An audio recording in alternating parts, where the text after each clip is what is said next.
अस्सलाम वालेकुम फ्रेंड्स, आप लोग देख रहे हैं इमरान व्लॉग्स। और इंडिया से एक और बड़ी खबर आई है जहां पर बॉर्डर क्रॉसकर ट्रॉफी चल रही है ऑस्ट्रेलिया और इंडिया के बीच में कि डेविड वार्नर को भी जो सेकंड टेस्ट के दौरान एल्बो में बॉल लगी थी जिसकी वजह से उनकी अब एल्बो फ्रैक्चर हो गई है और वो भी बाहर हो गए हैं।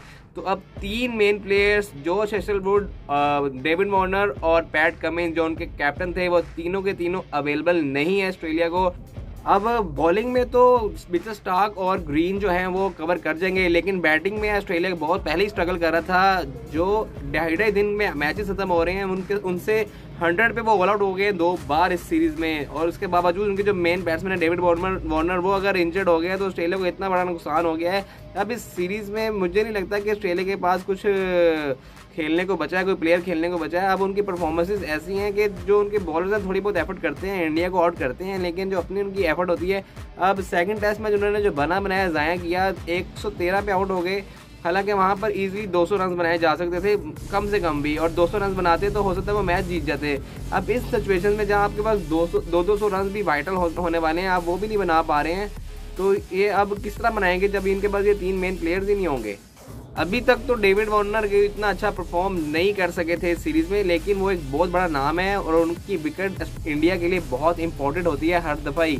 अब अगर उनका नाम पहले से ही निकल जाएगा, वो टेस्ट मैच खेलेंगे नहीं, तो इंडिया के लिए ये रिलीफ होगा और इंडिया अब डोमिनेट करेगा इस टेस्ट सीरीज को डेविड वार्नर और पैट कमिंस और हेजलवुड के जाने के बाद। और मुझे अब लगता है कि 4-0 तो ईजिली इंडिया अब ये सीरीज जीत जाएगा और टेस्ट चैंपियनशिप के फाइनल, वर्ल्ड टेस्ट चैंपियनशिप के फाइनल में भी पहुंच जाएगा।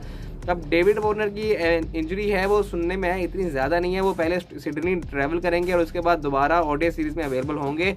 अब ये तो वक्त ही बताएगा जब उनके वहाँ जाके फिटनेस टेस्ट और कुछ जो एल्बो टेस्ट होंगे ऑस्ट्रेलिया में जाके, तो फिर पता चलेगा कि क्या उनकी जो इंजरी का नौयत है। उसके बाद ही फाइनल होगा उनका जो वापस आना इस सीरीज़ में, जो ओडीआई सीरीज़ होने वाली है। ओडीआई सीरीज़ भी काफ़ी इंपॉर्टेंट है बॉर्डर क्रॉसर के बाद, क्योंकि इंडिया अपना जो कॉम्बिनेशन है ओडीआई वर्ल्ड कप के लिए वो सेट करना चाहता है और ऑस्ट्रेलिया भी अब पता चलेगा कि ओडीआई में कैसे खेलता है ऑस्ट्रेलिया में और वर्ल्ड कप फेवरेट बन भी सकता है या नहीं, क्योंकि इंडिया पाकिस्तान जो एशियन टीम है वो इस बार वर्ल्ड कप में डोमिनेट करेंगे, क्योंकि कंडीशन इसी तरह की है। ऑस्ट्रेलिया आपके सामने ही है, न्यूजीलैंड, एक इंग्लैंड हो सकता है कि वो थोड़ा बहुत अच्छा खेल जाए वर्ल्ड कप में, लेकिन वर्ल्ड कप तो अभी दूर है। तो फिलहाल तो इस सीरीज़ में जो इतनी बड़ी हाइप क्रिएट की जा रही थी इंडिया की जानिब से, और इंडिया इजीली वो टेस्ट सीरीज जीता हुआ नज़र आ रहा है। ऑस्ट्रेलिया इस टाइम पे सिर्फ और सिर्फ स्ट्रगल ही करता हुआ नज़र आ रहा है। जो ऑस्ट्रेलिया के हालात हैं, जो ऑस्ट्रेलिया के इस टाइम पे सिचुएशन है, अब मैंने आपको पिछली वीडियो भी बात की थी, अब यही हो सकता है कि इस तरह की जो सिचुएशन है वो लास्ट टाइम इंडिया के साथ हुई थी ऑस्ट्रेलिया में, जब उनके पास कोई प्लेयर ही नहीं बचा था खिलाने को, सब इंजर्ड हो गए थे, लेकिन उसके बावजूद उनके जो यंगस्टर्स थे उन्होंने स्टेप अप किया और वो सीरीज जीत गए थे। उसमें ऋषभ पंत ने ज़बरदस्त इनिंग खेली थी ब्रिस्बेन में। तो अब इसी तरह की हेरोइक इनिंग खेलनी पड़ेगी इनके जो यंगस्टर्स हैं ऑस्ट्रेलिया को, ताकि यहाँ पर अपने ये 2 मैचेस बचा सके। और अगर ये 2 मैचेस ऑस्ट्रेलिया बचा लेता है, बचाने से बड़ा ड्रॉ भी खेल दे, ड्रॉ तो नहीं होने वाला, अगर जीत जाए ये तो मिरेकल होगा, इससे मिरेकल से छोटी बात नहीं होने वाली।